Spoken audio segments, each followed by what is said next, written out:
Welcome to this explainer. Today, we're jumping straight back into the absolute unmatched scale and, frankly, the terrifying might of ancient Mesopotamia. We're talking about an era defined by unyielding power and the incredibly dramatic, literally fiery endings of its two greatest capitals, the Second Assyrian Empire and the Second Babylonian Empire. These were massive civilizations that truly believed their walls were going to touch the heavens and last forever. But before we look at their golden ages, consider this chilling ancient prophecy about our second capital. It reads, "Babylon, a wasteland for wild beasts. Ostriches, owls, and jackals will dwell in their palaces." I mean, just think about that for a second. The seemingly impenetrable city of gold, literally the absolute center of human wealth, reduced to a desolate lair for scavengers. So how on earth does a superpower fall that far and that fast? Let's find out. Part 1. Nineveh's Golden Assyrian Age, the zenith of power. So Nineveh absolutely eclipsed all other cities of its day.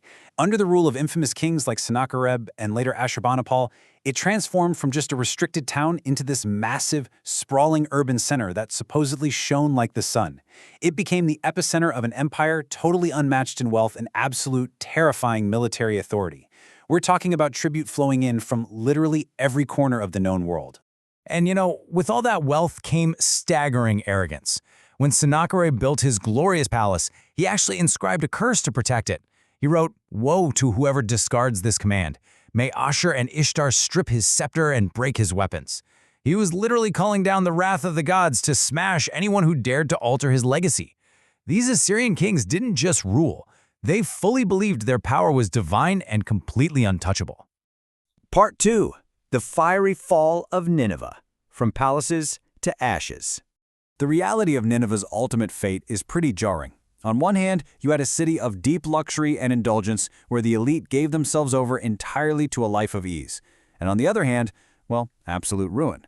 The historical texts describe a devastation so thorough, so complete, that centuries later entire passing armies wouldn't even realize they were marching right over the dust of what was once the greatest city on earth. So how exactly did it happen? Well, first, a massive alliance of Medes and Chaldeans subjected Nineveh to a brutal, suffocating siege.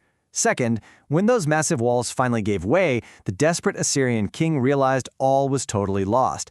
But rather than surrender, he made a staggering choice. Step 3. He gathered his enormous wealth, his family, and his courtiers into his palace, built a massive pyre, and burned himself and his entire court to ashes. A genuinely terrifying, fiery end to Assyrian dominance. Part 3. Nebuchadnezzar's Golden Babylon, the architectural marvel. Okay, I want you to just think about this number for a second. 120.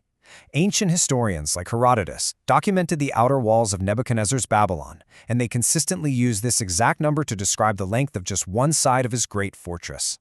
But 120 what, right? 120 stades. A stade is an ancient unit of length. And when you do the math, 120 stades on each side equals roughly 513 square kilometers of enclosed city space. That is just a mind-boggling size for the ancient world. The sheer scale of Nebuchadnezzar's city was designed specifically to project absolute invincibility. It was built to overwhelm anyone who even looked at it. And the sheer scale doesn't stop there. Here's another massive figure pulled directly from the historical records: 383,300. That is the number of square cubits of space enclosed by just one of the city's inner defensive walls, known as the Nemedi Bell.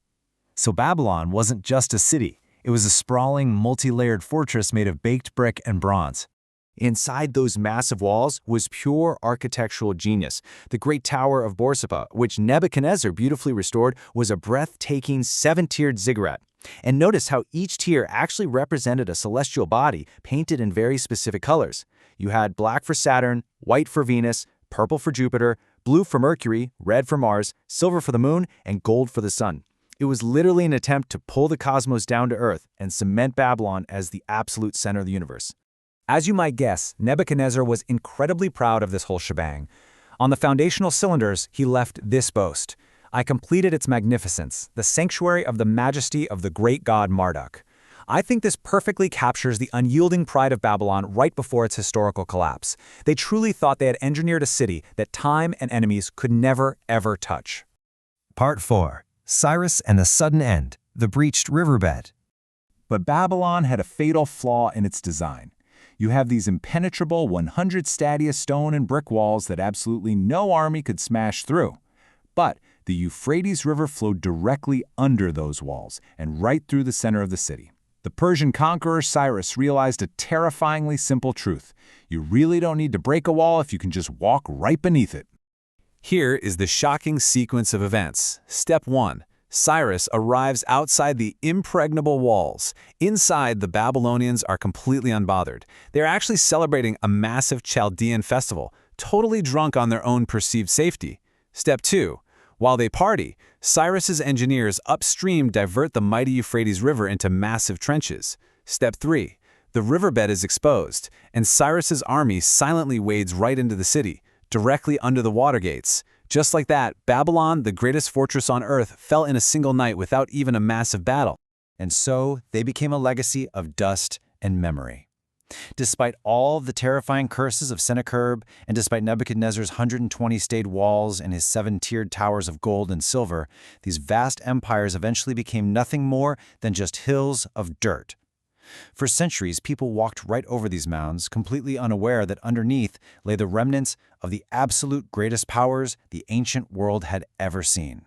Which leaves us with this incredibly provocative question to ponder. When the golden cities fall, what truly remains of ultimate power? Is it the massive walls we build, or is it just the stories that somehow manage to survive the ashes? Thank you so much for exploring the unmatched scale and the dramatic falls of these ancient empires with me today.